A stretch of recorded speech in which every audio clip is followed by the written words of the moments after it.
अस्सलाम वालेकुम, welcome back guys once again. मैं हूं दानिश मलिक और आप देख रहे हैं मेरा यूट्यूब चैनल। दोस्तों आज भी एक मुनफरिद और बेहतरीन वीडियो के साथ एक दफ़ा फिर से आप सब लोगों की खिदमत में दोबारा से हाजिर हो चुके हैं। दोस्तों अगर मेरे चैनल पे नए हैं तो चैनल को जाके सब्सक्राइब कर दीजिएगा, बेल आइकन जरूर दबा दीजिएगा ताकि मेरी आने वाली मजीद नेक्स्ट वीडियोज़ भी बर वक्त आप लोगों को मौसूल होती रहे।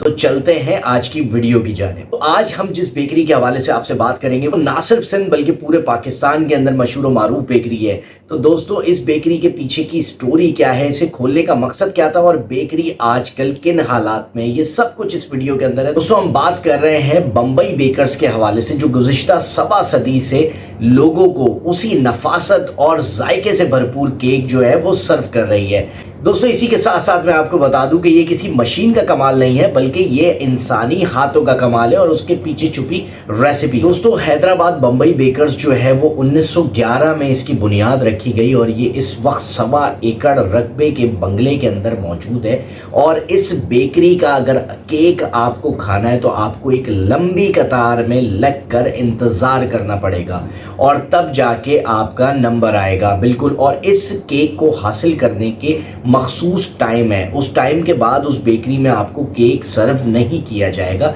ये वहाँ की आज तक की SOPs है। पहलाज रॉय ने 1911 के अंदर दी बंबई बेकर्स की बुनियाद रखी और उस वक्त इस बेकरी के अंदर जो है सिर्फ दिन में 20 केक जो है वो कमोबेश बना करते थे। लेकिन अगर आज की निस्बत बात की जाए तो उन केकों की तादाद जो है वो 100 गुना ज़्यादा बढ़ चुकी है। लेकिन आज भी तमाम लोग इससे लुत्फ अंदोज नहीं होते क्योंकि इनकी पूरे पाकिस्तान में सिवाय हैदराबाद के कहीं और ब्रांच मौजूद ही नहीं है। तो अगर आपने बंबई बेकर्स का केक खाना है तो आपने हैदराबाद ही जाना है। सो दोस्तों आप सब लोगों के जहन में भी वही सवाल आ रहा होगा जो मेरे जहन के अंदर था कि ये पूरे पाकिस्तान के अंदर अपनी ब्रांचेस को ओपन क्यों नहीं कर लेते हैं। और तो जब इस बेकरी के करंट ऑनर से इस हवाले से सवाल किया गया तो उनका यही कहना था कि जायके और मेयार को बरकरार रखने के लिए इसकी लिमिटेशंस को महदूद रखा गया है ताकि इसका जायका और मेयार उसके अंदर कोई भी चीज़ कंप्रोमाइज़ ना हो।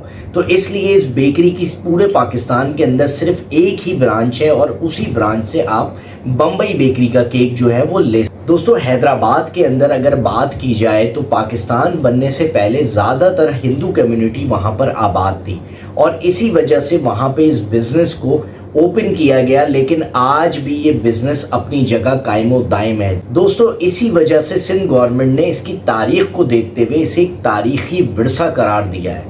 तो दोस्तों ये थी हमारी आज की वीडियो। उम्मीद करता हूँ आज की वीडियो आपको पसंद आई होगी। अगर वीडियो पसंद आई है तो इसको लाइक करना ना भूलिएगा। कमेंट सेक्शन में अपनी कीमती राय से हमें ज़रूर आगाह कीजिएगा। अगर मेरे चैनल को अब तक आपने सब्सक्राइब नहीं किया है तो इसको लाजमी सब्सक्राइब कर ले ताकि मेरी आने वाली मजीद नेक्स्ट वीडियोज़ भी आपको मिलती रहें। तो मिलते हैं इंशाअल्लाह ताला नेक्स्ट वीडियो में बहुत जल्द। तब तक के लिए आप सब लोगों से इजाज़त चाहूँगा।